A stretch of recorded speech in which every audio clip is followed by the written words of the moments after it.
Hello friend, welcome to my channel. আমি doctor Chandrakant. আজ আপনাদের প্রেশার যদি খুব হাই হয়ে যায়, যেমন 180/120 mmHg বা প্রেশার হাই হলে কি কি নিয়ম মানতে হবে, আজকে সে বিষয়ে আলোচনা করব। অনেকেই হাই প্রেশারের সমস্যায় ভুগছেন, কিন্তু নিয়মগুলি অনেকেই জানেন না যে কোন কোন নিয়ম মানলে প্রেশারকে কন্ট্রোল করা যায়। আজকে সে বিষয়ে আলোচনা করবো। চ্যানেল নতুন, চ্যানেল সাবস্ক্রাইব করবেন। চলুন শুরু করে যাক।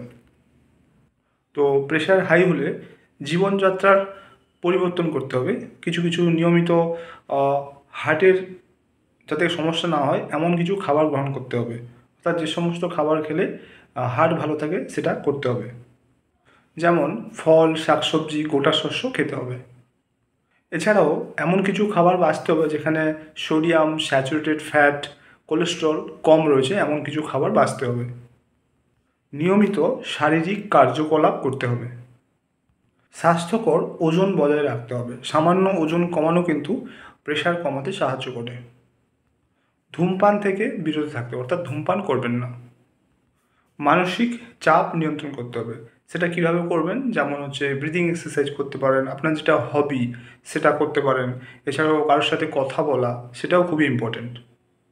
এরপর পর্যাপ্ত ঘুম, অর্থাৎ প্রতিদিন 7 থেকে 9 ঘন্টা ঘুমানোর লক্ষ্য রাখুন। এছাড়াও আপনাদের লবণ কম খেতে হবে, বা লবণ একদম সারাদিনে যেটা প্রয়োজন ন্যূনতম খেতে হবে, বেশি লবণ খাওয়া যাবে না। এছাড়াও আপনারা এটার জন্য পর্যাপ্ত রক সল্ট পাওয়া যায়, সেটা আপনারা খেতে পারেন, সোডিয়াম কম থাকে। এছাড়াও প্রেশার কমাতে আপনারা রেগুলারলি সজনে শাক, সজনে ডাঁটা আপনারা খেতে পারেন। এছাড়াও ব্লাড প্রেশারের রোগী যারা হাই ব্লাড প্রেশার থাকে তারা ডাব খেতে পারেন। এছাড়াও ডাক্তারের পরামর্শ অনুযায়ী আপনাদের যে ওষুধের ডোজ রয়েছে সেটা আপনারা খান। এছাড়াও রেগুলারলি ব্লাড প্রেশারকে চেক আপ করুন, সপ্তাহে বা 2 দিনে 3 দিনে, বা যাদের ডেইলি আপনারা ব্লাড প্রেশার চেক আপ করতে পারেন।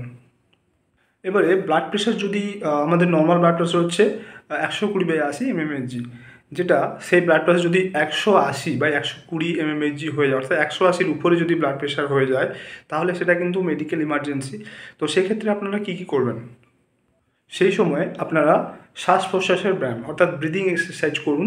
এছাড়াও পর্যাপ্ত জল খান। তো এই দুটো করে আপনারা খুব তাড়াতাড়ি মেডিকেল ইমার্জেন্সি, অর্থাৎ মেডিকেল স্বাস্থ্যকেন্দ্রে যোগাযোগ করতে হবে।